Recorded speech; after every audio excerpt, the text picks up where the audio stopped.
Welcome to Caliente Topics. This is your daily tax webcast. I'm your host, Veronica Rosso, along with Patrick Rosso, EA from MNMTaxman.com. Happy Monday to you, Patrick, and good morning. Hello, Veronica. You know, this topic is like the gift that keeps on giving for this webcast because we can talk about it for quite a few sessions.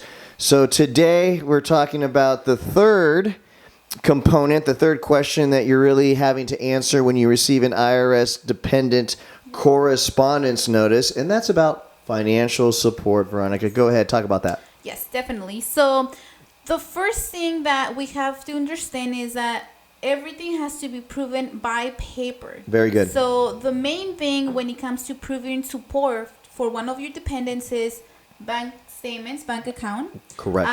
Making sure that you have a rental agreement. Very good. Yes, absolutely. And any other correspondence that probably you received by mail. 100%. So one of the next revelations that we have with our clients, especially with the new parents, right, the new families that we have to really spend some time in explaining some of these rules, especially as they change, is that your unique living situation, quote unquote, it's not unique.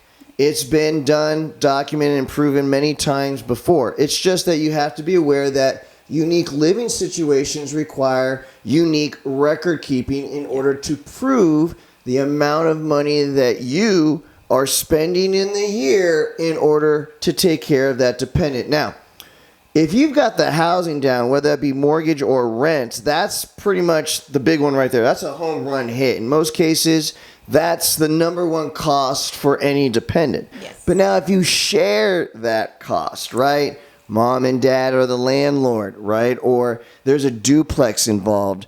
Back house where the costs, the overall costs of the home or residence are shared.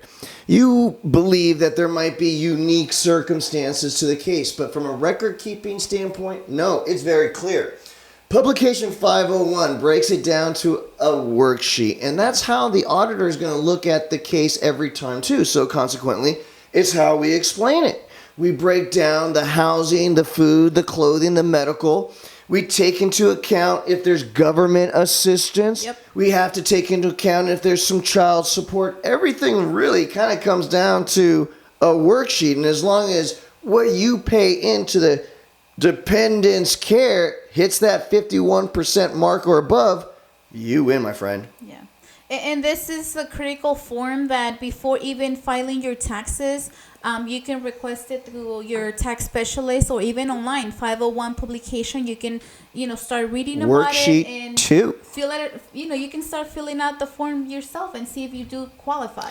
And going back to who we really spend a lot of time is new parents and new families, because once you kind of heard the spiel or taken the time, because you heard us ask you to do it, to read over the worksheet, then you get a sense of what's really proving financial care is all about. And one she had mentioned before is not about doing it. It's about doing it in a way where it's documented, where the records are able to be producible should you need to prove your unique living situation. But let's face it, with banking and now statements being perpetual with PDF and scanning, as long as the banking transactions are clear, along with a sublet, maybe you go the extra mile and even get renter's insurance, whatever you think you need to do to go along with the actual expenses and costs to tie the child to that residence, you do. Once again, there is no right or wrong answers as to how much or how many documents you end up sending. It's a picture that you're painting through your record. So the more, the merrier. We encourage that. Yeah. And this is something that we encourage our clients to do, and we do it before even filing their taxes to make sure that they do qualify and to make sure that, if they get an audit, we're ready. Absolutely, 100%. And so if you do have an audit letter, and we do that a lot. One of the things and services that we've been providing is independent audit representations for people that may have done their taxes someplace else, but got a letter and they've heard from a friend or a colleague that, we do audit representation. We'll take the time to walk you through that letter to explain to you just what it is that you're facing and make sure you have the best defense possible. And also on the audit letter, if you receive one, or if just for your knowledge, it comes with all the information that you need to have Absolutely. to get ready for the audit. So that's another big thing before, getting anxious and going crazy. Read the letter, and then you can start kind of gathering information too. It's true. I mean, we've talked about it in the past. If you take the time to not panic and just to read the letter, you'll know absolutely what you'll need to produce in order to answer the letter. Now, coming to individuals like ourselves can help you to package it correctly so that it hits all the bases and marks you need to on your first attempt to knock it out of the park your first try, which is ultimately what professionals really provide you that benefit. Because there's two ways an audit can go. It's you provide them with everything that they were looking for right in the beginning, and you get an A+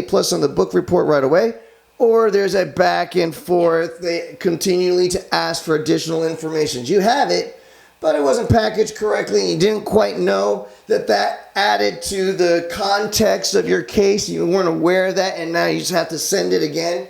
And with correspondence time, still, even if you e-fax, keep in mind, it takes months. It takes months in some cases to receive, the full tracking of an audit case from door to door. So be mindful. Be ready. We'll get you ready is what I'm saying. We know how much you like to talk to Patrick, but this is an ongoing conversation. So feel free to share, comment on the video, and if you have any questions, let us know. Absolutely. And the reason being is because we've actually had a lot of cases, and so we've seen pretty much every living situation you can imagine and had to defend those cases. And so I've got a lot of stories that I can kind of jump into, some war stories of jumping into the trenches, but being able to successfully have the documentation necessary. Well, thanks, Patrick, for all the info. Thank you, audience, and we'll see you on the next webcast. Please use the comment box below, be part of the show. Send us your questions. It's an easy way to get a real quick response and answer, guys. Have a wonderful day. We'll see you tomorrow.